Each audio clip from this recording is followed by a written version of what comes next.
শহরের এক বিলাসবহুল হোটেলের কক্ষে মাতাল অবস্থায় শুয়ে আছে নিবরাস। হিম শীতল ঘরটার এক কোণা দিয়েও আলো প্রবেশ করতে পারছে না। ঘরটা যেন এক টুকরো বরফের রাজ্যে পরিণত হয়েছে। এই বিষয়গুলোতে সম্পূর্ণ বেখেয়ালি সে। পুরো নাম নিবরাস আহমেদ। শহরের জানাশোনা ধনী ব্যবসায়ীদের মধ্যে একজন সে। তবে ব্যবসাটা কেবল তার নামেই। এই ব্যবসার প্রতি বিন্দুমাত্র আকর্ষণ পর্যন্ত তার নেই। বাবার এই ব্যবসায় লোক দেখানোর জন্য শুধু তার নাম, যদিও সম্পূর্ণ তার নাম না। ব্যবসায় নিবরাসের নামে ৮০% শেয়ার বরাদ্দ, আর বাদবাকি ২০% তার সৎ মা শায়লা খানের। যদিও এতে কিছু যায় আসে না নিবরাসের।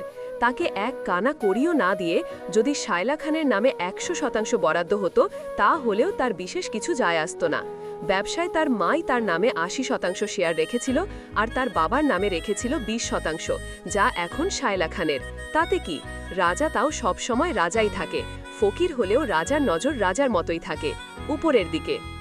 ঘুম কিছুটা আলগা হয়ে আসে নিবরাসের। হাতরে খুঁজে নেয় বালিশের সাইডে পড়ে থাকা মোবাইলটাকে।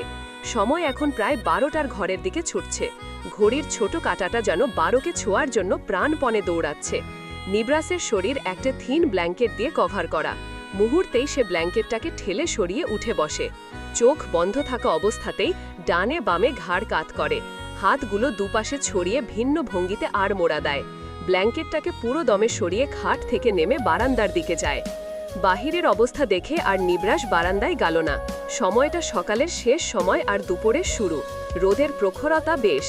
হঠাৎই তার দৃষ্টি এই মজবুত কাঁচের দেওয়াল ভেদ করে বাইরে চলে গেল। একটা ছোট বাচ্চা একটা মহিলার হাত ধরে রাস্তা পার হচ্ছে।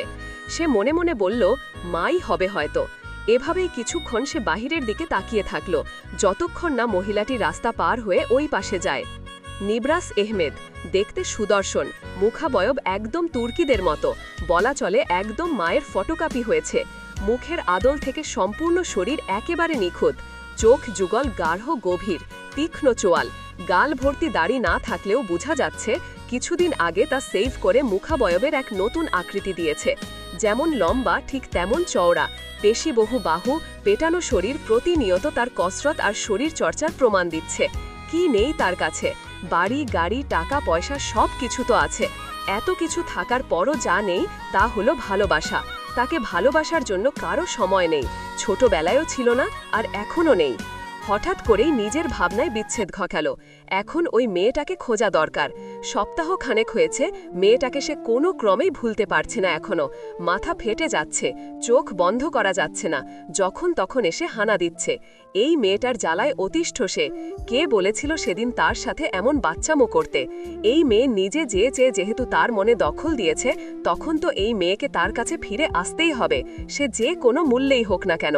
নিবরাস তার তীক্ষ্ণ দৃষ্টি বাহিরে রেখেই মনে মনে বলে, সামান্য পছন্দের জিনিস এই নিবরাস আহমেদ কখনো হাত ছাড়া করে না।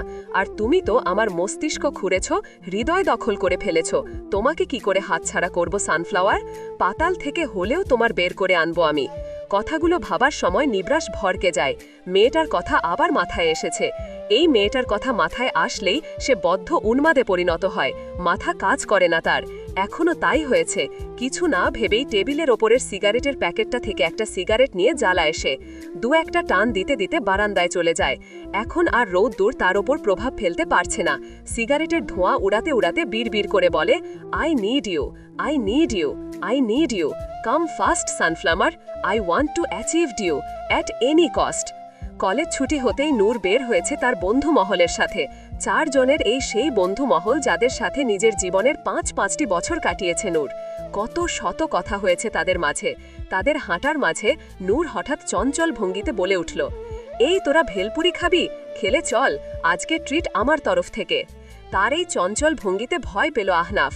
খানিকটা গলা খাগানি দিয়ে বলল, এই মাইয়া, এই পোলারা ভেলপুরি খায় কবে? তুই দেখছত কখনো পোলা মাইনসেরে ভেলপুরি খাইতে? কলেজটা থেকে বাহির হইলেই ভেলপুরি ভেলপুরি করছস। তোরা মাইয়ারা ভেলপুরির মধ্যে কি পাইছস বলতো? হারে, ভেলপুরি খেলে তো পোলা মাইন্সের ডায়রিয়া হয়, তাই তোমরা পোলারা ভেলপুরি খেতে পারে না আর কি। সকালে ঘরে বাইরে যেতে যেতে প্যান্ট লাগানোরই সময় পায় না কিনা। ছি, ইনু, তোর কি মুখের ভাষা! ভাবলেই আমার বমি আসছে। ডায়রিয়া কি? খাবার খেতে যেতে চাইছিস, আবার খাবারের সাথে ডায়রিয়ার তুলনা করছিস। আর আহনাফ, তোকেও কতবার বলেছি কথাটা, একটু বদলা, একটু ঠিকঠাকভাবে কথাটা বল। এখনো আগের মতোই রয়ে গেলি। এই সীমান্তের বাচ্চা, সীমান্ত, মুখ সামলাইয়া কথা ক। তোর সামনে এখন কে দাঁড়াইয়া আছে জানোস? দ্য গ্রেট আহনাফ খান। একদিন আমি হমু এই কুমিল্লা জেলার মেয়র, ভবিষ্যৎ মেয়র, তাই সাবধানে কথাবার্তা ক। আহনাফের কথায় সীমান্ত দাঁত ভেটকিয়ে হেসে ফেলে। হাসতে হাসতেই বলে ওঠে, যে সারাটা জীবন শহরে থেকে নিজের মুখের ভাষা পরিবর্তন করতে পারল না, সে নাকি হবে মেয়র। এটা আজকের দিনের সেরা জোক ছিল। সীমান্তের কথায় ইনায়া হেসে দিল। আহনাফ কটমট করে তাকালো সামনে দাঁড়ানো দুটির দিকে। ছ্যাঃ, ভাবতেই অবাক লাগছে, এই নাকি তার বন্ধু সমাজ, এদের সাথেই নাকি সে ক্লাস 6 থেকে পড়ে আসছে। তাদের ঝগড়ার মাঝে কখন যে কলেজের ত্রিসীমানা পেরিয়ে রোডে উঠে গেছে তা কারোর খেয়ালই নেই। শেষ, আজকে আর ভেলপুরি খাওয়া হলো না।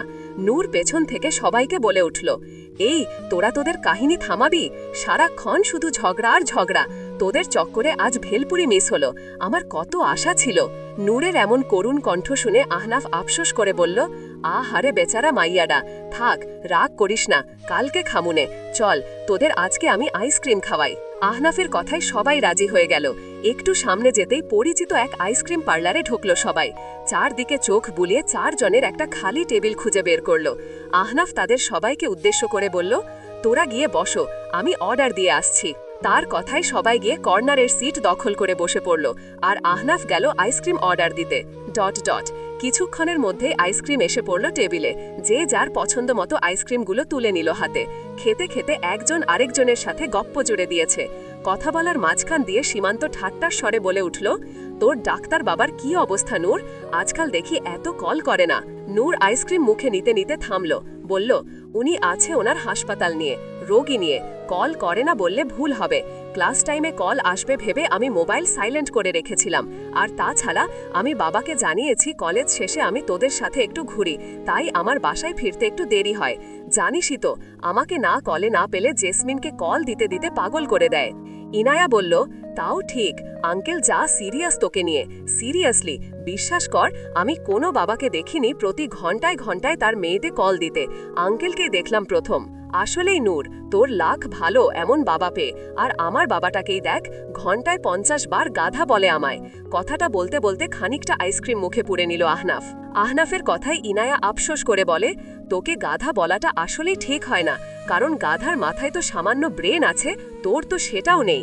ইনায়ার কথায় আহনাফ তেলে বেগুনে জ্বলে উঠল, বলল, এই শয়তানের বাচ্চা শয়তান, দেয় আমার আইসক্রিম, অসভ্য মেয়ে। আহনাফের কথায় ইনায়া মুখ ভেঙচায়। বুঝাই যাচ্ছে ইনায়া তার কথাটাকে সম্পূর্ণ উপেক্ষা করেছে। তোরা থামবি? আহনাফ আর ইনু, সারাটা দিন তোদের ঝগড়া লেগে থাকে, যেখানে সেখানে লেগে যাস দুটো। তোদের চক্করে আমি পাগল হয়ে যাব। সীমান্তের ধমকে আহনাফ আর ইনায়ার কথা বন্ধ হয়ে যায়। এবার সীমান্ত আবার বলে উঠল, পরের মাসে তোর জন্মদিন নূর, ট্রিট দিতে ভুলে যাস না যেন। আচ্ছা, ভুলবো না। এবার বাসায় আসিস তোরা সহ। সব সময় তো ইনু যায়, তোরা একবারও যাস না। এবার তোরা সহ আসবি। নূরের কথায় বাধা সাধল আহনাফ। তোদের বাসায় জামু কেমনে? তোর যেই ডাক্তার বাবা, বলা তো যায় না কোন সময় কি প্রশ্ন কইরা বসবো। উত্তর দিতে না পারলে লাগবো পরে আরেক পাঙ্গা। আহনাফের কথা মুখে থাকতে নূরের মোবাইলটা বেজে উঠল। সে সবাইকে চুপ করতে বলে ফোনটা রিসিভ করল।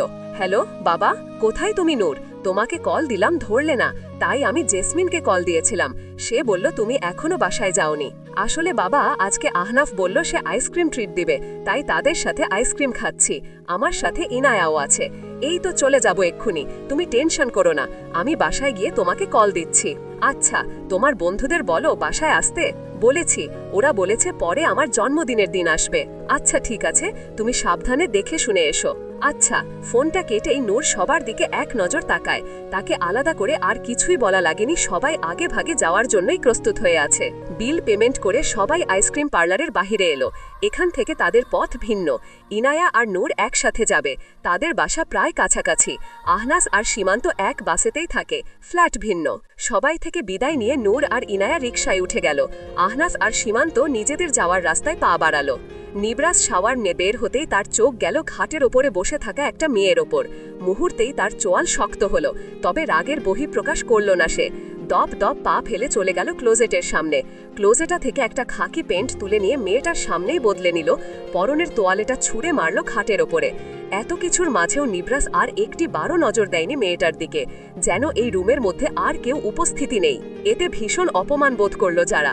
মনে মনে বলল, আমাকে একটু কাছে পাওয়ার জন্য কত ছেলে লাইন দিয়ে থাকে, আর এই নিবরাস কি না আমাকে অ্যাভয়েড করছে। How is possible? এই ছেলের কি মন নেই?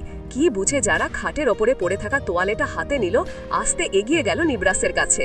নিবরাসের উদাম শরীর, তার মসৃণ বক্ষই ছিল যারাকে আকর্ষণ করার জন্য যথেষ্ট ছিল। যারার দৃষ্টি আরও নেশাতুর হয়ে উঠল। সে এক দৃষ্টিতে তাকিয়ে থাকলো নিবরাসের ধবধবে সাদা বক্ষের দিকে। সে আরেকটু কাছে গিয়ে রিনরিনিয়ে বলে উঠল, আন্টি বলল তুমি নাকি বাড়ি যাচ্ছ না। মেয়েটার এই রিনরিনিয়ে কথা বলা মোটেও পছন্দ হয়নি নিবরাসের, বরং এটা তার কাছে বিষের মতো লাগলো। যারা আরেকটু কাছে আসতেই নিবরাস এক পা পিছিয়ে গেল। নিবরাস ভ্রু কুচকে বিশ্রী ভাষায় একটা গালি দিয়ে পরপরই বলে উঠল, তুই কি এখানে তোর 3rd ক্লাস মেলোড্রামা দেখাতে এসেছিস? যারা তোয়ালেটা হাত থেকে রাখতে রাখতে বলল, মেলোড্রামা কেন হবে, তোমার জন্য টেনশন হচ্ছিল তাই দেখা করতে চলে এসেছি। তাই বিকেলের সময়টা নূরের ভীষণ পছন্দের। এই সময়টায় সে সবসময় বারান্দায় পেতে রাখা দোলনাটায় বসে বসে কাটায়। আকাশ দেখে, পাখি দেখে, কত সুন্দর তারা নিজেদের গন্তব্যে পৌঁছানোর জন্য উড়ে বেড়াচ্ছে। এই দৃশ্যগুলো দেখতে তার ভীষণ ভালো লাগে। আজকেও তার ব্যতিক্রম নয়। নূর বারান্দায় এসে বসলে জেসমিন এসে তাকে সঙ্গ দেয়। নূরের নানুর বাড়ি থেকে জেসমিনকে এনেছিল নূরের বাবা আনোয়ার হোসেন। তখন জেসমিনের বয়স 8 বছর হবে। বাবা মা সবাইকে হারিয়ে এতিম হয়েছিল সে। পরিবারের চাচা জ্যাঠারা কেউই দায়িত্ব নেয়নি তার। জেসমিনের এই করুণ অবস্থা দেখে মায়া হয় আনোয়ার হোসেনের। তারও তো একটা মেয়ে আছে, নূরেরও তো মা নেই। আনোয়ার হোসেন গ্রামের সবার অনুমতি নিয়েই জেসমিনকে নিজের বাসায় নিয়ে আসেন। কেউ আপত্তি করেনি। সেই সময় থেকে নূর আর জেসমিন বোন হয়ে উঠেছে। জেসমিন সব সময়ই নূরের খেয়াল রাখে। নূরের থেকে বয়সে ছোট হওয়ার পরও একটা বড় বোনের মতো দায়িত্ব পালন করে সে। এখন নূরের সাথে জেসমিনও আছে বারান্দায়। প্রকৃতি বিলাস করছে তারা দুজন। নূর বসেছে দোলনায় আর জেসমিন বসেছে দোলনার পাশের মোড়াটায়। সেই কখন থেকে জেসমিন কথা বলেই যাচ্ছে আর নূর তাতে হ্যাঁ হ্যাঁ করছে। নূরের এমন অবস্থা দেখে জেসমিনের ভালো লাগলো না। সে বলে উঠল, আজকে আপনার কি হয়েছে আপা? উদাসীন দেখাইতে আছে। আপনি কি কোনো কিছু নিয়ে পেরেশান? নূর বাহিরের থেকে দৃষ্টি ভেতরে আনে। জেসমিনের দিকে তাকিয়ে বলে, আজকে আম্মু থাকলে অনেক মজা হতো তাই না জেসমিন? জেসমিন বুঝতে পারে নূর আজকে কেন এত উদাসীন। নিশ্চয়ই আজকে নূরাপার খালাম্মার কথা মনে পড়ছে। সে এখন কি করবে? নূরাপার মন খারাপ হলে যে তারও কিছু ভালো লাগে না। জেসমিন নূরের দিকে তাকিয়ে আহত কণ্ঠে বলে উঠল, খালাম্মা থাকলে ভালোই হইতো, তবে একদিক থেকে আপনি অনেক সৌভাগ্যবান। জানেন আপা, খালুর মতো আপনার একটা আব্বা আছে। আমারই দেখেন না, না আছে মা, না আছে বাপ। যারা আছে তারাও আমারে আপন করে নাই। খালু যদি আমারে ওইখান থেকে না আনতো তাহলে আমার কি হইতো কন্ত? আল্লাহ যা করে ভালোর লাইগ্গাই করে। আমি কষ্ট পাই না তো। যারা আমাগো ছাইরা চইলা গেছে তাদের কথা মনে কইরা কষ্ট পায়া কি লাভ? তারা তো আর আমাগো কাছে ফিরা আইব না, তাই না? জেসমিন যতক্ষণ কথা বলেছে ততক্ষণ তার দিকে এক দৃষ্টিতে তাকিয়েছিল নূর। সত্যিই তো, তার দেখাশোনা করার জন্য তো তার বাবা আছে, কিন্তু জেসমিনের তো আপন বলতে কেউ নেই। তার থেকে জেসমিনের কষ্ট 1000 গুণ বেশি, অথচ জেসমিন তার থেকে ছোট হয়েও সব কেমন বুঝে যায়। নূর কিছুক্ষণ চুপ থেকে চঞ্চল ভঙ্গিতে জেসমিনকে বলে ওঠে, তুই কি বলতে চাইছিস জেসমিন, আমরা কি তোর কেউ না? আমার বাবাকে তুই খালু বলিস, আমাকে আপা বলিস কি দেখানোর জন্য? আমাদের কি তুই সত্যি নিজের কেউ মনে করিস না? আপা, আপনি এইগুলা কি বলতে আছেন? আমি সব সময় খালুরে খালু মনে করছি আর আপনারে নিজের বোন মনে করছি। তাহলে দুনিয়াতে কেউ নেই এই কথাটা যেন আর না শুনি তোর মুখে, মনে থাকবে? জেসমিন নূরের রাগ বুঝতে পারল। হালকা হেসে সে নূরকে বলল, আচ্ছা আর কমুনা, এবার আপনি খুশি তো? নূর কিছুটা রাগী লুক নিয়ে বলে, না। তাহলে কি করলে আপনি খুশি হবেন? তেমন কিছু না। আজকে সন্ধ্যায় আমরা দুজন শপিং করতে যাব, রেস্টুরেন্টে খাবো, খুব করে ঘুরবো, তারপর বাসায় আসবো। রাজি? নূরের কথায় জেসমিন অবাক হয়ে বলে, ও মা গো আপা, খালু যদি জানতে পারে আপনি সন্ধ্যাবেলায় বাইরে বের হইছেন তাহলে তো রাগ করব আমার ওপরে, বলবো আমি কেন আপনারে দেখা রাখি নাই। নূর জেসমিনের কথায় বিরক্ত ভঙ্গিতে বলে, আহ চুপ কর তো, বাবাকে আমি এক্ষুনি ফোন করে মানিয়ে করে নিব, তুই শুধু আমার সাথে যাবি, ব্যাস। কিন্তু কোনো কিন্তু নয়, তোর মুখে আমি আর একটা কথাও শুনতে চাই না। চল এখন আমাদের দুজনের জন্য চা বানিয়ে আন। নূরের মুখে চায়ের কথা শুনে জেসমিন খুব খুশি হলো। চোখে মুখে খুশির ঝলক রেখে বলে উঠল, আপনি 5 মিনিট বসেন আপা, আমি এক্ষুন যামু আর এক্ষুন আসমু। কথাটা শেষ করতে না করতেই জেসমিন ছুট লাগায় রান্নাঘরের দিকে। পেছনে কি হলো না হলো তার দেখার ফুরসত হলো না তার। নূর এক ঝলক তাকালো জেসমিনের যাওয়ার দিকে। সে চেঁচিয়ে বলে উঠল, পুরো কথাটা তো শুনে যাবি, চায়ের সাথে আরও কিছু নিয়ে আসিস। জেসমিন রান্নাঘর থেকেই জবাব দিল, আচ্ছা। নূর জবাব শুনতে পেয়েই ফোন লাগালো আনোয়ার সাহেবকে। এখন শুধু তাকে রাজি করানোর পালা। নিজের বিলাসবহুল কক্ষে বসে আছে নিবরাস। এই ফ্ল্যাটটা কিনেছে যে বছরখানেক হবে। সাধারণ এখানে তেমন একটা আশা হয় না তার, তবে এখন থেকে সে এখানেই থাকবে। যারা ইদানিং অনেক বিরক্ত করছে, সে একাই এই কাজ করার সাহস কখনোই পাবে না। এই সব কিছুর মাস্টারমাইন্ড যে শায়লা খান তা জানে নিবরাস। বিশেষত এই জন্যই জায়গা পরিবর্তন করা।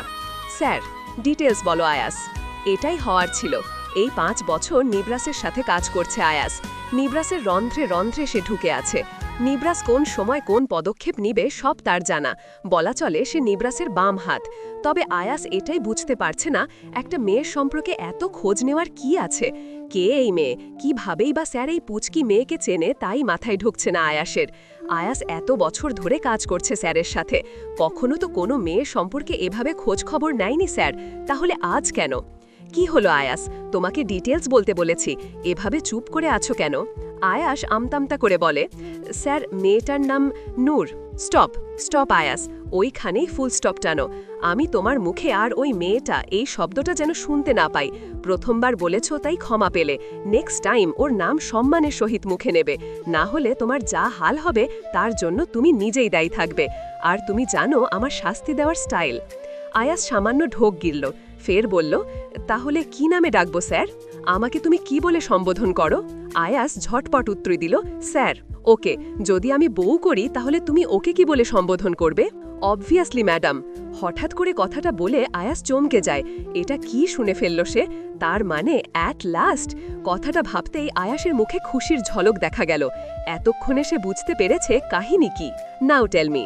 আয়াস খুশির তোপে সোজা হয়ে দাঁড়িয়ে বলল, স্যার, ম্যাডামের সম্পূর্ণ নাম রুহানিয়া হাসান, ডাকনাম নূর। ওনার বাবা একজন ডাক্তার, নাম ডক্টর আনোয়ার হোসেন। ম্যাডামের মা ওনার জন্মের সময় মারা যান। উনি কুমিল্লা ভিক্টোরিয়া সরকারি কলেজে 2nd ইয়ারে পড়ছেন, সামনে HSC দিবেন। ওনার বন্ধুবান্ধবের সংখ্যা 3 জন, তাদের মধ্যে 1 জন মেয়ে আর 2 জন ছেলে। মেয়েটার নাম ইনায়া আর ছেলে দুটোর নাম আহনাফ আর সীমান্ত। আহনাফ আর সীমান্তের নাম শুনে খানিকে মুখটা কালো হয়ে গেল নিবরাসের। সকালে রুস্তাম ফোন করে বলেছিল সে নূরের খোঁজ পেয়েছে, তবে 2টো ছেলে আর একটা মেয়ে আছে তার সাথে। তাহলে যে 2 ছেলের কথা বলেছিল আর এখন আয়াস যে ছেলের কথা বলছে, তারা দুজন কি এক? তার সানফ্লাওয়ারের ছেলে বন্ধু আছে? কেমন ছেলে বন্ধু, কি ধরনের সম্পর্ক তাদের? নূর কি তাদের মধ্যে কাউকে পছন্দ করে, নাকি ছেলেগুলোর মধ্যে কেউ নূরকে পছন্দ করে? নিজের মনের মধ্যে এইসব কথা আওড়াতেই তার চেহারার পরিবর্তন ঘটল। এই এসি রুমেও সে ঘামতে শুরু করল। সে নিজেকে কন্ট্রোলে আনার জন্য দ্রুত এসি টেম্পারেচারের কমালো। সামনে আয়াসের দিকে তাকিয়ে বলল, রুদ্ধ কণ্ঠে বলে উঠল, ছেলেগুলোর ডিটেলস। আয়াস এতক্ষণ ধরে খুব ভালো করে নিবরাসকে পরীক্ষা করল। বুঝাই যাচ্ছে নিবরাস কোনো কারণে খুব রেগে গেছে। তাহলে কি ম্যাডামের বন্ধুদের কথা এখন বলা উচিত হয়নি তার? এই কারণেই কি স্যার এত রেগে? আয়াস কাপা কাপা কণ্ঠে বলল, জি স্যার, মেয়েটার সম্পর্কে তেমন কিছু বলার নেই। সাধারণ পরিবারের মেয়ে, মা গৃহিণী আর বাবা বিদেশে থাকে, 2 ভাই বোন। 2টি ছেলের সম্পর্কে যদি বলতে চাই তাহলে তারা একই বাসায় থাকে, তবে ফ্ল্যাট ভিন্ন। একজনের ফ্যামিলি থাকে 3 তলায়, আরেকজনের থাকে 2 তলায়। আয়াস আমতামতা করে আবার বলে, তাদের সাথে ম্যাডামের খুব ভালো সম্পর্ক, ভালো বন্ধু তারা। আহনাফ ছেলেটার বাবা সরকারি চাকরি করে, আর সীমান্ত নামে ছেলেটার বাবার ব্যবসা আছে কুমিল্লা শহরে। আয়াস কিছুক্ষণ থেমে আবার বলে ওঠে, স্যার, আহনাফ ছেলেটা একটু চঞ্চল। আমাদের বডিগার্ড ছদ্মবেশে থাকা অবস্থায় ওর সাথে কথা বলেছে। তারা সেখানে ওই ছেলেটার ওপর সন্তুষ্ট, ব্যবহার ভালো। তবে তবে কি? না মানে স্যার, সীমান্ত নামের ছেলেটাকে নিয়ে একটু খটকা লেগেছে আমার। যেমন? খোসটাই মানে তো স্যার, সত্যি বলতে সীমান্ত ছেলেটার মধ্যে কিছু তো একটা আছে। নেশা করে, কলেজ লাইফেই নেশা, তার উপর আবার বেশ উদ্ভট টাইপ আচরণ, বোঝা মুশকিল। বলা চলে ওই ছেলেটার সাথে মিশতে ম্যাডামের অনেক বেশি সময় লেগেছে। নিবরাস কিছু বলল না আয়াসের কথার প্রেক্ষিতে। কিছু না ভেবেই সে সোজা কাউকে ফোন দিল, তবে কেউই ফোন রিসিভ করল না। এতে ভীষণ বিরক্ত হয় নিবরাস। আয়াসের দিকে তাকিয়ে সে রুদ্ধ কণ্ঠে বলে উঠল, আর খবর নেওয়ার প্রয়োজন নেই, শুধু নূরকে কড়া নজরে রাখো। আমার বেস্ট লোকগুলোকে কাজে লাগাও, আর সীমান্ত নামের ছেলেটাকেও নজরে রাখো। প্রতি মুহূর্তের খবর আমি যেন পাই। আই রিপিট, প্রতি মুহূর্তের খবর। বুঝতে পেরেছ? আয়াস বুঝতে পারে নিবরাস এখন খুব সিরিয়াস, তাই তার কথায় শুধু মাথা নাড়ল। সব কাজ চুকিয়ে যখন সে বিদায় নিবে, তখন নিবরাস আবার বলে ওঠে, শোনো আয়াস। আয়াস যেতে যেতে থামে, পেছন ফিরে বলে, কিছু বলবেন স্যার? নিবরাস মাথা নেড়ে বলল, নূর যে ফ্ল্যাটে থাকে ইমিডিয়েটলি সেখানে ফ্ল্যাট কেনার ব্যবস্থা করো, সেম ফ্লোরে, যেন একেবারে পাশের ইউনিট হয়। আয়াসের পিলে চমকে ওঠে নিবরাসের এমন কথায়। মানে কি, মঘেল মূল্যক নাকি? এত দ্রুত ফ্ল্যাট কিনতে হবে, তাও আবার অন্য জেলায়? How is possible?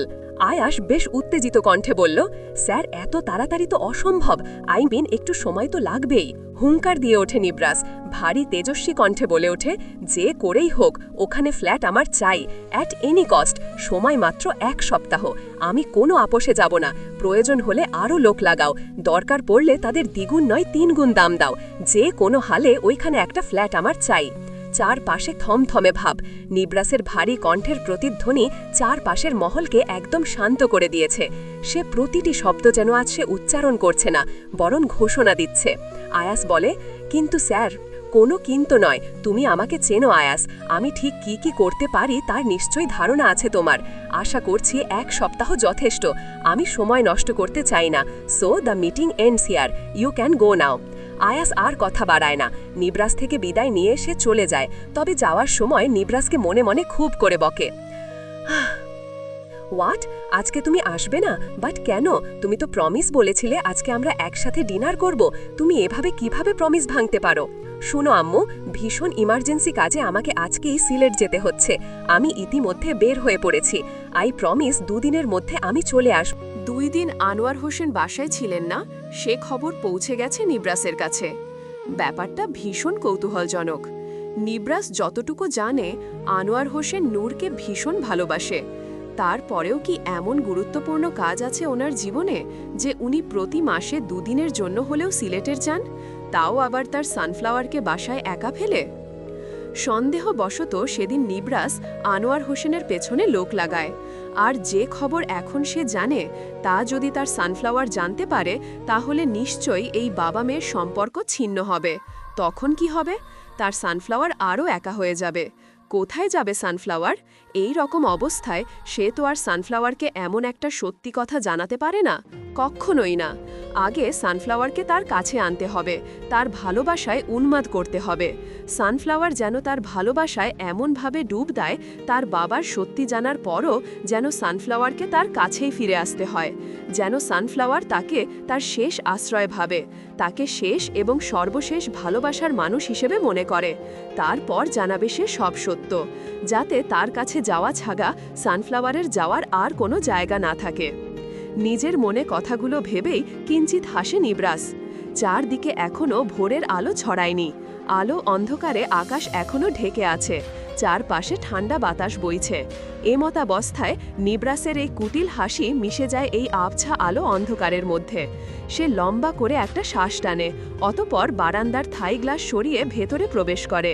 ঘরের সব কটা আলো নেভানো, ড্রয়িং রুমের কর্নার ল্যাম্পটা শুধু জ্বালছে। তবে ল্যাম্পের যতটুকু আলো তার রুমে প্রবেশ করছে, তাতে নিঃসন্দেহে কারো অবয়ব ছাড়া আর কিছুই দেখা যাবে না। নিবরাস ধরাম করে বেডের উপর শুয়ে পড়ে। পেছন থেকে একটা বালিশ এসে হাতের ওপরে রেখে বলে ওঠে, তুমি কবে এভাবে আমার হাতের ওপর শোবে সানফ্লাওয়ার? কোনো এক অদৃশ্য জায়গা থেকে আওয়াজ এলো, আপনি কবে আমায় আপনার কাছে নিয়ে আসবেন নিবরাস?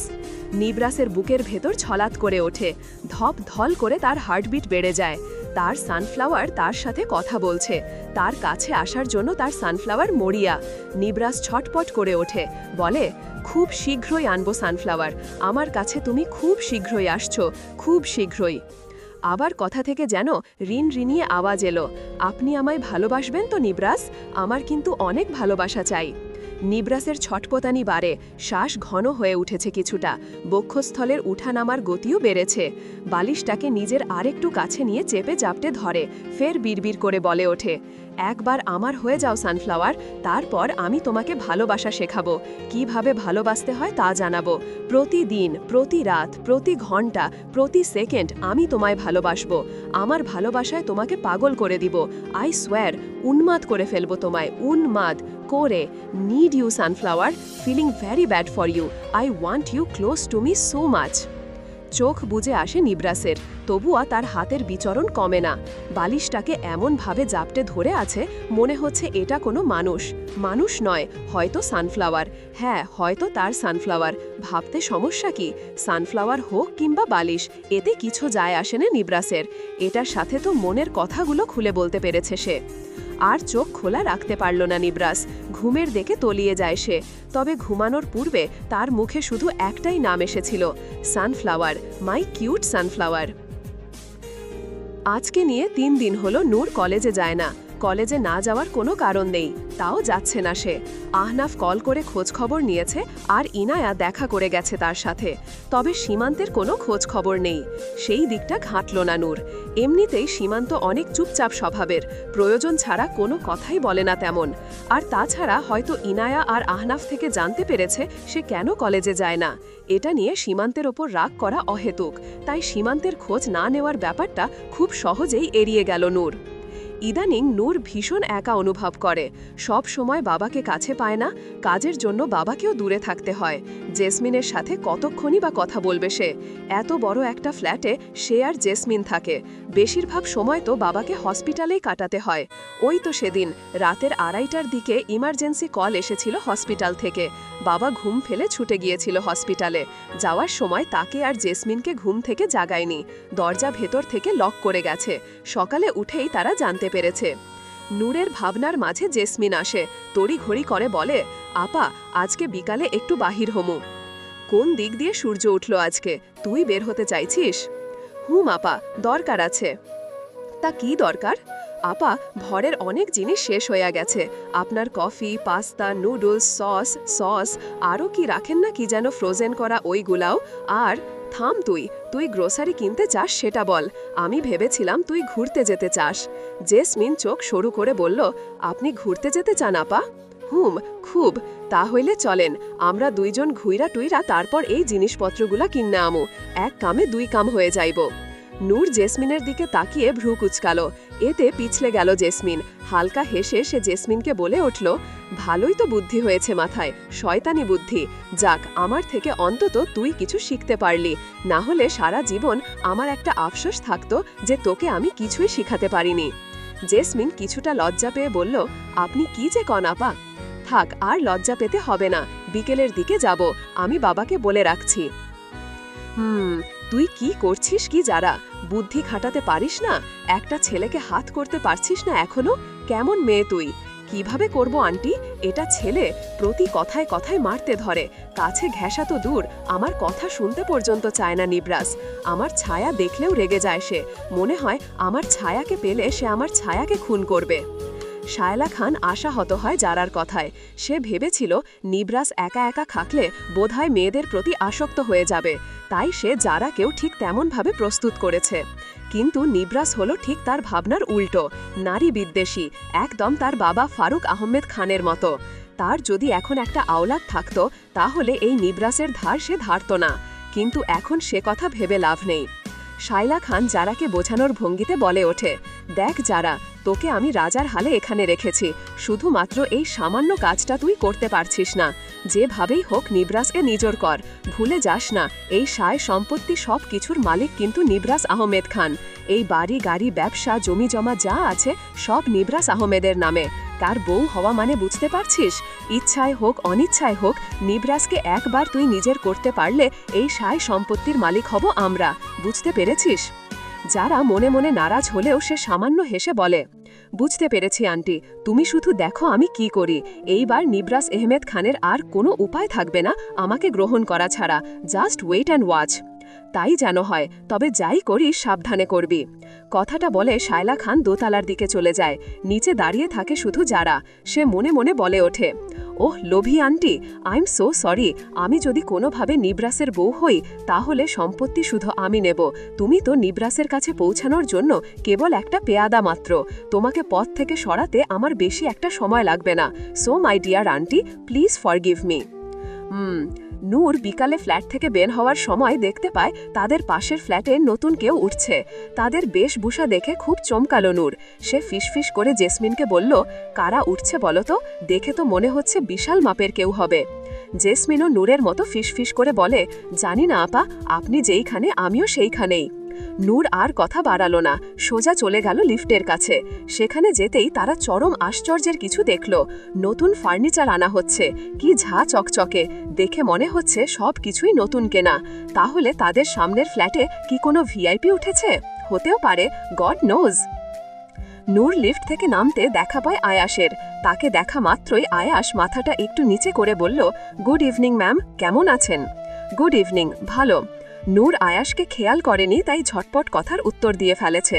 সে চলে যেতে যেতেও আবার পেছনে আসে আয়াসের সামনে, বলে, মিস্টার, আমি কি আপনাকে কোনোভাবে চিনি? ভুল করে ফেলেছে আয়াস। পরিচয় হওয়ার আগে কেমন আছেন জিজ্ঞেস করাটা উচিত হয়নি। গুড ইভিনিং পর্যন্তই ঠিক ছিল। আয়াস আমতা আমতা করে বলল, জি না ম্যাম, আমি আপনাকে চিনি না। আসলে আমরা নতুন ফ্ল্যাটে উঠেছি। আপনার সাথে দেখা হলো, তাই আপনার সাথে কুশল বিনিময় করলাম। কিছু মনে করবেন না প্লিজ। নূরের কাছে কথাটা বিশ্বাসযোগ্য মনে হলো। মনে মনে বলে, তাহলে ওনারাই উঠছেন আমাদের পাশের ইউনিটে? তবে অনায় মুখে বলল, সমস্যা নেই, কিছু মনে করবেন না, আমাদের একটু তাড়া আছে, পরে দেখা হবে, যেহেতু একই অ্যাপার্টমেন্টে আছি।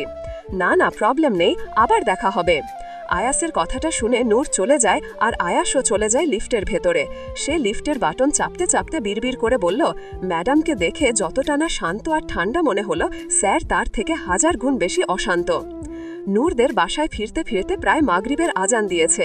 আজ বাহিরে বের হওয়ার পর থেকে নূরের কেমন যেন একটু অদ্ভুত লেগেছে।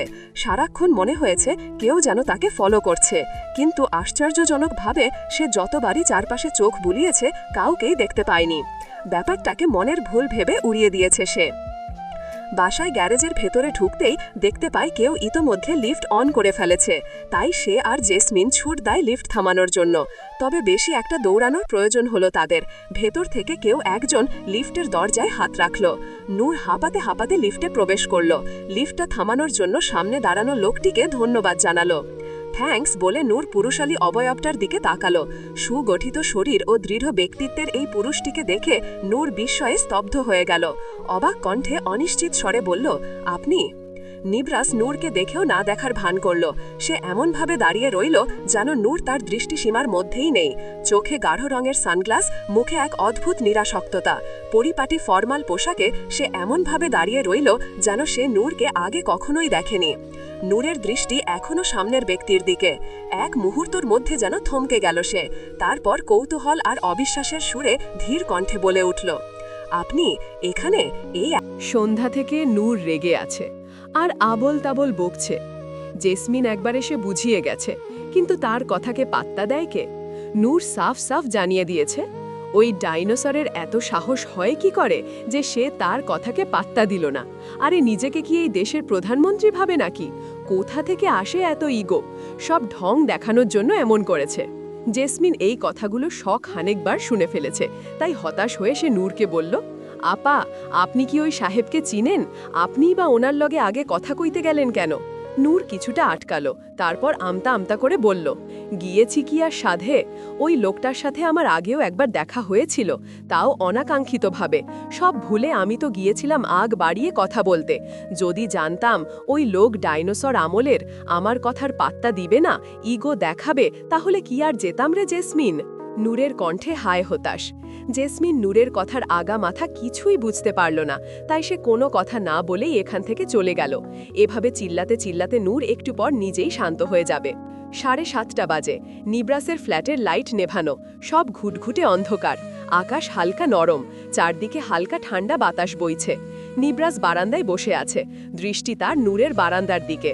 তার রুমের বারান্দা আর নূরের রুমের বারান্দা একদম পাশাপাশি, এক লাফেই চলে যাওয়া যাবে। যদিও সে একটু আগে সঠিক জানত না এটা ঠিক কার রুম, তবে কিছুক্ষণ আগে নূরকে বারান্দায় দেখে সে শিওর হয়েছে এটা যে নূরেরই রুম। সেই থেকে সব লাইট নিভিয়ে বারান্দাতেই বসে আছে আরেকটিবার নূরকে দেখার অপেক্ষায়। কিন্তু ভাগ্য তার সহায় হলো না। নূর যে সেই কখন একবার বারান্দায় এসে গেছে তার আর দেখা নেই। নিবরাস খুব বিরক্ত হলো, তার যে দেখার স্বাদ মেটেনি। সে তো আর কিছুক্ষণ দেখতো তার সানফ্লাওয়ারকে, আর না পেরে রাগে গিজ গিজ করতে করতে সে বারান্দা ত্যাগ করে ভেতরে চলে আসে। তখনই সামনে পড়ে আয়াস। নিবরাস সেদিকে তাকিয়ে ভ্রু কুচকে বলে ওঠে, এ কি, তুমি এখনো এখানে যাওনি? আয়াস করুণ কণ্ঠে বলল, কিভাবে যাব স্যার, আকাশের অবস্থা দেখেছেন, মনে হচ্ছে ঝড় আসবে।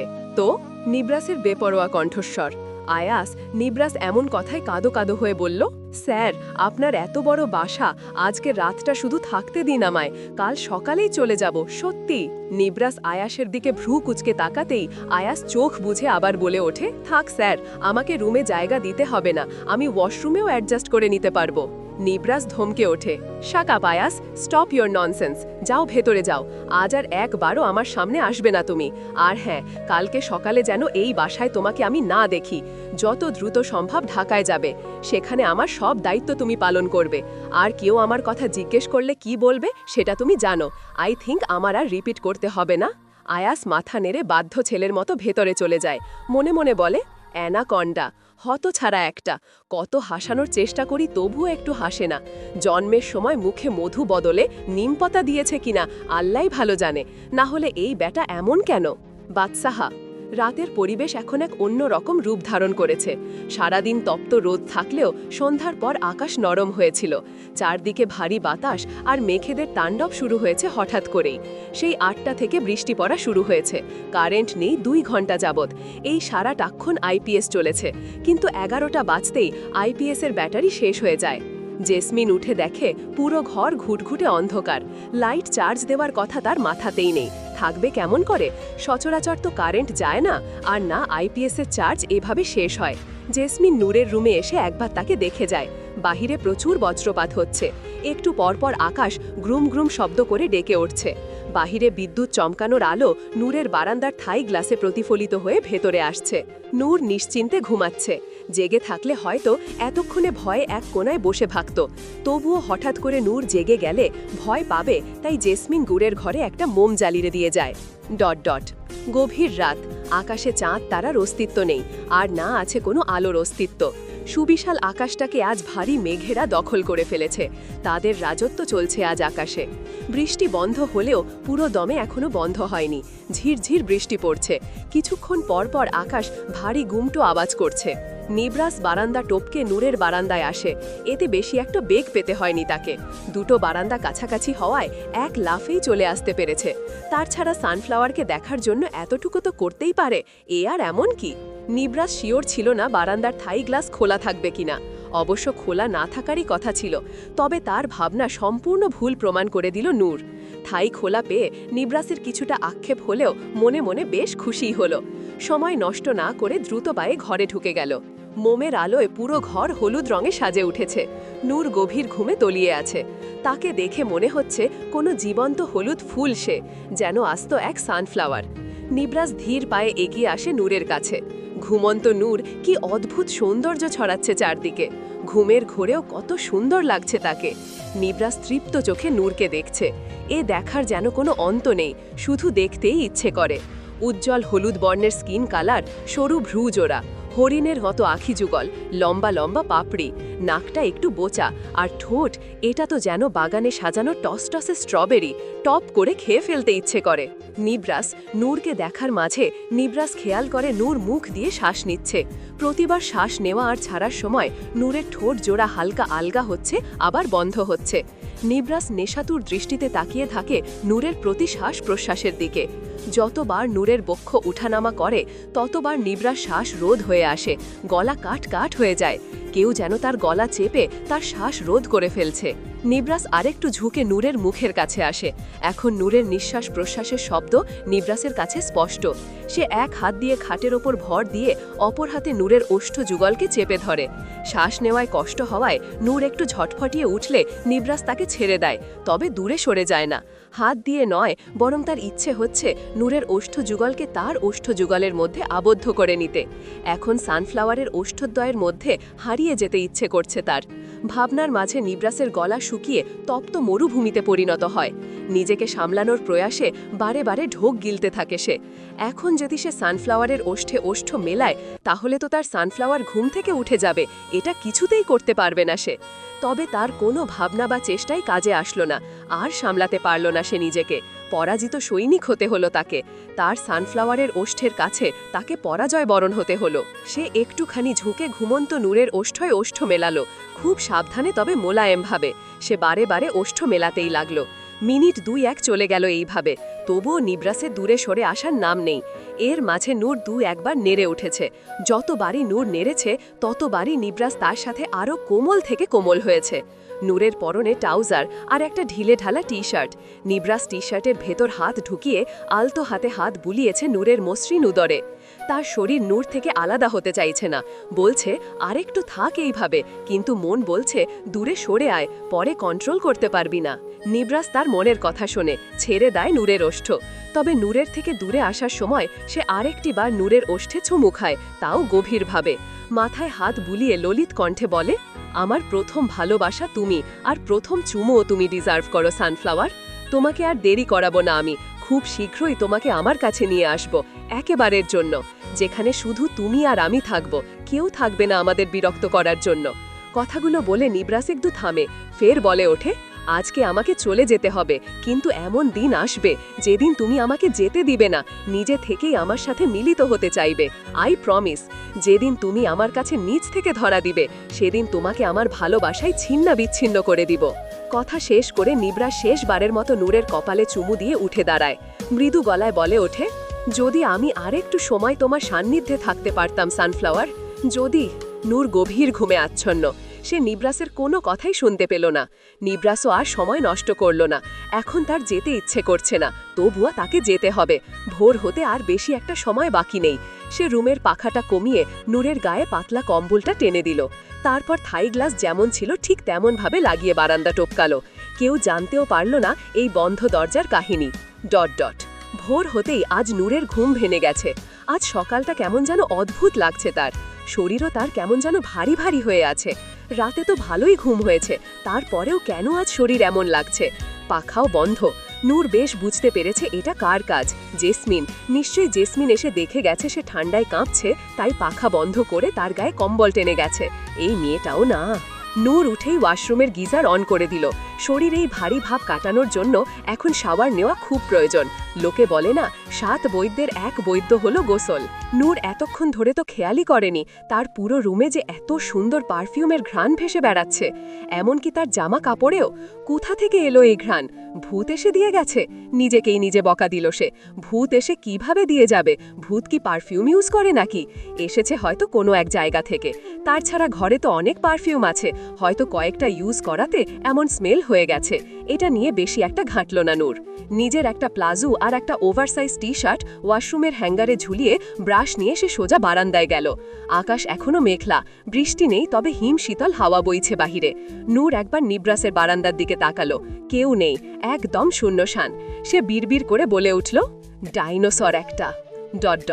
গোসল শেষ করে নূর জামা কাপড়গুলো বারান্দায় ঝুলিয়ে দিয়ে নিচে টবগুলোর দিকে খেয়াল করতেই দেখতে পেল এক একটা টব পানি দিয়ে ভর্তি হয়ে আছে। এখানে সবগুলোই তার পছন্দের গাছ। যখন যেটা ভালো লেগেছে সেটাই কিনে আনেছে।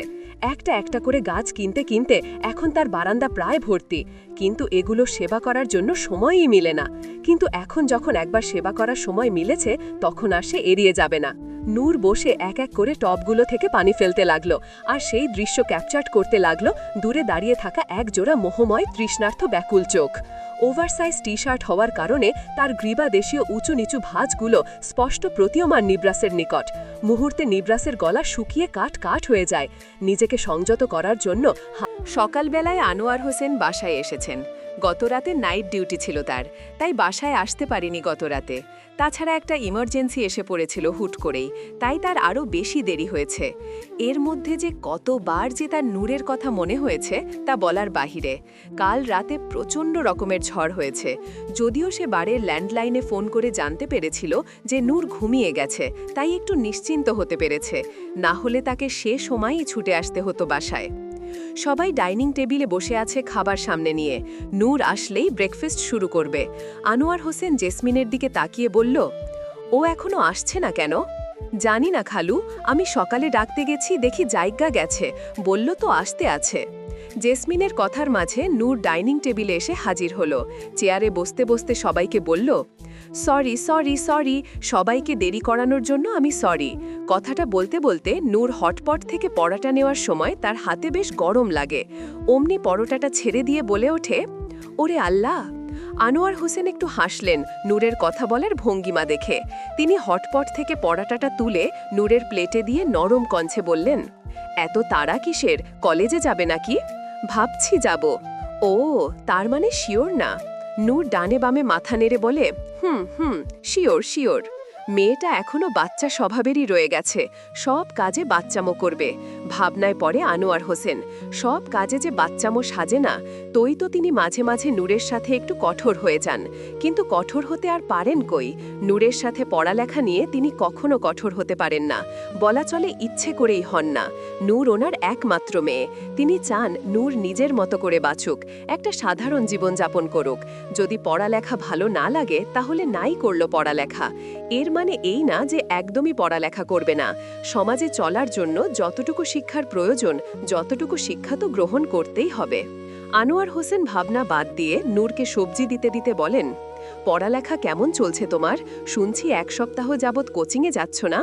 নূর সবেমাত্র পড়াটা সবজিতে চোবানোর জন্য ভাবছিল, কিন্তু আনোয়ার হোসেনের কথায় সেটাও হয়ে ওঠে না।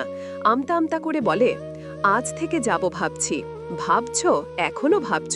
সিদ্ধান্ত নাওনি? আনোয়ার হোসেনের কথা মুখে থাকতে নূর তড়িঘড়ি করে বলে ওঠে, বাবা, আমার বিয়ে দিয়ে দাও। নূরের এমন কথায় আনোয়ার হোসেনের গলায় খাবার আটকে যায়। অবাক দৃষ্টিতে নূরের দিকে তাকিয়ে বলে, কি বললে তুমি? নূর নিচের দিকে তাকিয়ে পরোটা ছিঁড়তে ছিঁড়তে বলল, বিয়ে দিয়ে দাও বাবা, পড়ালেখা অনেক কঠিন বাবা, আর এই কঠিন জিনিস আমার ভালো লাগে না। নূরের এই বেহুদা লজিক শুনে আনোয়ার সাহেব হাসবেন না কাঁদবেন বুঝতে পারলেন না। পড়ালেখা থেকে বাঁচার জন্য বিয়ে, এটাও কোনো লজিক হলো? নূরের দিকে তাকিয়ে তিনি বলে উঠলেন, বিয়ে কেন সহজ মনে হলো তোমার কাছে? সহজ না বাবা, এটা হলো সমাধান। ধরো তুমি যদি আমাকে বিয়ে দিয়ে দিতে, তাহলে এতদিনে আমি সংসার সামলাতে ব্যস্ত থাকতাম। সংসার সামলাতে সামলাতে আমার পড়ালেখার সময় থাকতো না। তখনই তো পড়ালেখা কেটে যেত আমার জীবন থেকে। আর তোমার একটা পুচকে নাতি বা নাতনি ডাকতো, যে তোমাকে সারাক্ষণ নানু ভাই বলে ডাকতো। বলো, এটা ভালো হতো না? আইডিয়াটা কেমন? নূর ভাবনায় হারিয়ে নির্দ্বিধায় কথাগুলো বলল। জেসমিন নূরের হাতে আস্তে করে টোকা দিয়ে বলল, আপা, কল্পনার জগৎ থেকে বাহিরে আসেন, খালু এখনো আপনার দিকে তাকাই আছে।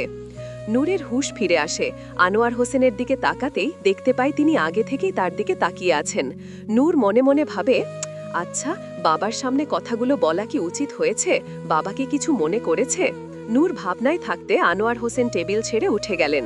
নূর উঠে দাঁড়িয়ে দ্বিধাগ্রস্তভাবে বলল, তুমি চলে যাচ্ছ কেন বাবা? আমার কথায় কি কিছু মনে করেছ তুমি? আনোয়ার হোসেন হেসে বলে, তোমার মনের কথা বলার অধিকার আছে, আমি রাগ করব কেন? তবে তোমার কথাগুলো ভেবে দেখতে পারি, কি বলো? নূর স্তম্ভিত, সে কাঁপা কাঁপা কণ্ঠে বলল, মানে? তোমার কথাগুলো একেবারে সত্যি। পড়ালেখা আসলেই বোরিং। অবশ্য আমার কাছে তো তাই লাগতো, এখনো লাগে। তবে কিভাবে যেন ডাক্তার হয়ে গেলাম, আর হুট করেই বোরিং লাইফে ঢুকে গেলাম। তবে তুমি তোমার ইচ্ছা অনুযায়ী চলতে পারো, তোমার মনের ইচ্ছাগুলো পূরণ করতে পারো। চাইলে অবশ্য আমার হেল্পও নিতে পারো, আমি কিছু মাইন্ড করব না। নূর আনোয়ার হোসেনের কথায় খুশি হলো। সে জানত তার বাবা সব সময় তার কথা ভাবে, সকল পদক্ষেপে তার বাবা তার সাথ দিবে। সে যে এগুলো মজা করে বলেছে, বাবা নিশ্চয়ই বুঝেছে, তাই বাবাও তার সাথে মজা করবে নাই বা কেন? Even he is the best father ever. Anwar Hossain আবার বলে, সামনের জন্মদিনে তুমি 18টা পড়বে, তখন তোমার জন্য একটা চমৎকার গিফট আছে, যেটা একদম তোমার মনের মতো হবে। নূর চকিত কণ্ঠে আনোয়ার হোসেনকে জিজ্ঞাসা করে, কি গিফট বাবা? গিফট সবসময় গিফটই থাকে, সময় হলে প্রকাশ পায়। তোমার সময় হলে তুমিও পেয়ে যাবে মাই কিউট প্রিন্সেস। আনোয়ার হোসেনের এমন মিষ্টি কথা শুনে নূর আরও আশকারা পায়। আনোয়ার হোসেনের দিকে ওকে সাইন দেখিয়ে নূর বলে, ওকে মাই ওল্ড ম্যান ফাদার, আপনার গিফটের অপেক্ষায় আছি আমি। আনোয়ার সাহেব হালকা হেসে ভেতরে চলে যায়, মনে মনে বলে, এই মেয়ে কোনো দিনও বড় হবে না। এই বৃষ্টির মাঝে আজকে অনেক দিন পর নূর কলেজে গিয়েছিল, কিন্তু কি লাভ হলো? সীমান্ত বাদে আজ বন্ধুমণ্ডলের কেউই আসেনি কলেজে। নূর ভীষণ হতাশ হলো। মেঘলা আকাশ, ইতোমধ্যে গুড়ি গুড়ি বৃষ্টি পড়া আরম্ভ হয়ে গেছে। সীমান্ত গেছে বাইক আনতে, এখন আর কিছু করার নেই। এই বৃষ্টির মধ্যেও সীমান্ত আর তাকে কোচিংয়ে যেতেই হবে। নূরের কেমন যেন অদ্ভুত লাগছে, বারে বারে মনে হচ্ছে কেউ তাকে দেখছে, কিন্তু আশেপাশে তো তেমন কিছুই নেই। রাস্তাঘাটে একদম সাধারণ পথচারীরা চলাচল করছে, তাও খুব কম। আশেপাশে কেউই দেখছে না তাকে। বিষয়টাকে নিজের ভ্রম ভেবে উড়িয়ে দিল নূর। বৃষ্টির ছোট ছোট ফোঁটাগুলো একত্রে মিশে বড় বড় ফোঁটার রূপ ধারণ করছে। সে ভিজে যাচ্ছে, কিন্তু সীমান্তের আসার নাম নেই। তবে তাকে আর বেশিক্ষণ অপেক্ষা করতে হলো না। দূরে সীমান্তকে দেখা যাচ্ছে। সে পায়ে হেঁটে আসায় নূর জিজ্ঞাসা করে, কি রে, তোর বাইক কই? আজ না বাইক নিয়ে আসলি? সীমান্ত নূরের দিকে তাকিয়ে হতাশ স্বরে জবাব দেয়, বুঝতে পারছি না বাইকের চাকা পাংচার হলো কি করে। What, puncture? এখন আমরা কিভাবে যাব? নূরের অবাক কণ্ঠস্তর। তুই এত অবাক হচ্ছিস কেন? এমন না যে বাইক ছাড়া যাওয়া যাবে না। রিক্সা নিয়ে নিব, সমস্যা কি? এখানে তো আর 1 কিলোমিটার পথ যেতে হবে না আমাদের। নূরের কথার প্রেক্ষিতে সীমান্তের ভাবলেশীন উত্তর। সীমান্তের কথাটা নূরের ভালো লাগলো না। সে সীমান্তের সাথে এক রিক্সায় যেতে চায় না। যদিও ইনায়া আর আহনাফ থাকলে এক কথা হতো, কিন্তু শুধু সীমান্তের সাথে? বাইকে গেলেও নূর যথেষ্ট দূরত্ব বজায় রেখে বসত, কিন্তু রিক্সায় গেলে তা পারবে না। কিছুটা আটকালো নূর, ভাবল বলবে যে আজকে আর কোচিংয়ে যাবে না, কিন্তু গত 1 সপ্তাহ যাবৎ সে একদিনও কোচিংয়ে যায়নি। তাছাড়া বাবাকেও বলে বের হয়েছে যে আজকে কোচিং করেই বাড়ি ফিরবে। অবগতা তাকে যেতেই হবে। সীমান্ত ইতোমধ্যে একটা রিক্সা দাঁড় করিয়ে নূরের ওঠার জন্য অপেক্ষা করছে। নূর এখনও দ্বিধাদ্বন্দ্বে আছে, বুঝতে পারছে না সীমান্তের সাথে কি একই রিক্সায় ওঠা উচিত। সীমান্ত হাত বাড়িয়ে রেখেছে নূরের জন্য, অপেক্ষা করছে নূর কখন তার হাত ধরে রিক্সায় উঠবে। নূর যেই সীমান্তের হাত ধরে রিক্সায় পা রাখার প্রস্তুতি নিচ্ছিল, তখনই পেছন থেকে এক গম্ভীর, দৃঢ়, অথরিটেটিভ পুরুষালী কণ্ঠ তীরের মতো নূরের কানে ঢুকে গেল। নূর তড়িৎ বেগে পেছন ফিরে দেখল, তার চোখে মুখে বিস্ময়, হৃদস্পন্দন একটু দ্রুত। হ্যাঁ, লোকটাকে সে চেনে, নিব্রাস আহমেদ খান। নূরের ভাবনার মাঝে নিব্রাস তার দিকে আরও এগিয়ে আসে, হাত মুষ্টিবদ্ধ, চোখে মুখে কেমন যেন উত্তপ্ততা, চুলগুলো এলোমেলো উস্কুস্কো হয়ে আছে।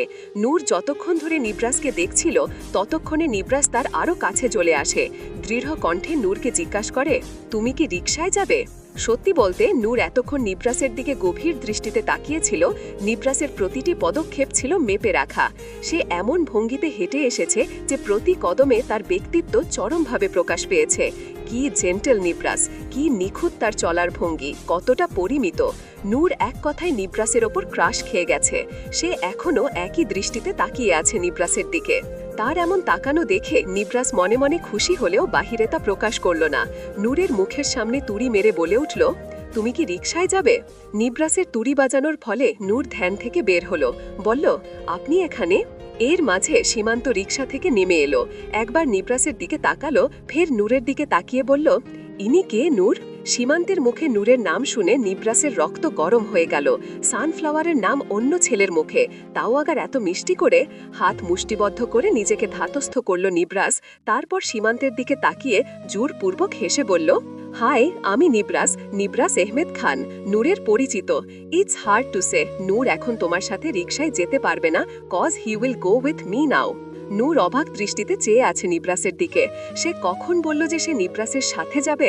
অবশ্য ভালোই হয়েছে, তাই এই কথা নিয়ে বেশি বকল না নূর। এখন নিব্রাসের কথায় তাল মেলানোই ঠিক মনে হলো তার কাছে। নিশ্চয়ই নিব্রাস গাড়ি নিয়ে এসেছে। নিব্রাসের সাথে গেলে এখন তাকে সীমান্তের সাথে এক রিকশায় উঠতে হবে না। সীমান্ত কিছু বলবে তার আগে নূর বলে ওঠে, উনি আমার বাবা ফ্রেন্ডের ছেলে, তোকে কখনো বলা হয়নি ওনার কথা। ওনার নাম নিব্রাস, পরে একদিন বলবো। এখন সরি, তোর সাথে আজকে যেতে পারছি না। নূর নিব্রাসের দিকে তাকিয়ে বলল, নিশ্চয়ই আপনাকে বাবা পাঠিয়েছে। নূরের কথায় প্রেক্ষিতে নিব্রাস কিছু বলল না, শুধু বলল, আমার টাইম নেই কথা বলার, সো হারি আপ। নূর ঢোক গিলে আমতা আমতা করে বলল, আমাকে ওনার সাথেই যেতে হবে, সরি, কিছু মনে করিস না। সীমান্তের রাগে সমস্ত শরীর জ্বলে যাচ্ছে। কতদিন পরে একটা সুযোগ পেয়েছিল নূরের একটু কাছে আসার। সীমান্ত মনের মধ্যে নিজের রাগ মেটায়, হালকা হেসে বলে, সমস্যা নেই, তুই ওনার সাথে যা। নূর স্থির ভঙ্গিতে মাথা নেড়ে সামনের দিকে হাঁটে। নিবরাসও ধীর পদক্ষেপে এগিয়ে যায় সামনে, কিন্তু হঠাৎ থেমে একবার পেছন ফিরে সীমান্তের দিকে তাকায়। তার দৃষ্টি এতটাই তীর্যক ছিল যেন মনে হচ্ছিল বাঘ তার শিকারকে তীক্ষ্ণ দৃষ্টিতে পর্যবেক্ষণ করছে। অতপর বাঁকা হেসে বাড়ায় গাড়ির দিকে। সীমান্ত এতক্ষণ ধরে নিবরাসের চলাচল লক্ষ্য করছিল। এতে কোনো সন্দেহ নেই যে নিবরাস ভীষণ বড়লোক। তার ভাগভঙ্গি, চলাচলের স্টাইল সবকিছুতে কেমন যেন রয়্যাল রয়্যাল ভাব আছে। বিশেষ করে তার হাতের ঘড়ি প্রমাণ করে দেয় যে সে কী পরিমাণ বিলাসবহুল জীবনযাপন পছন্দ করে। কিন্তু যা সীমান্তের চোখ সবচেয়ে বেশি আকর্ষণ করেছে তা হল নিবরাসের কবজিতে শোভিত পাটেক ফিলিপ গ্র্যান্ড কমপ্লিকেশনস। এই ঘড়িটার দাম শুরুই হয় ৭৫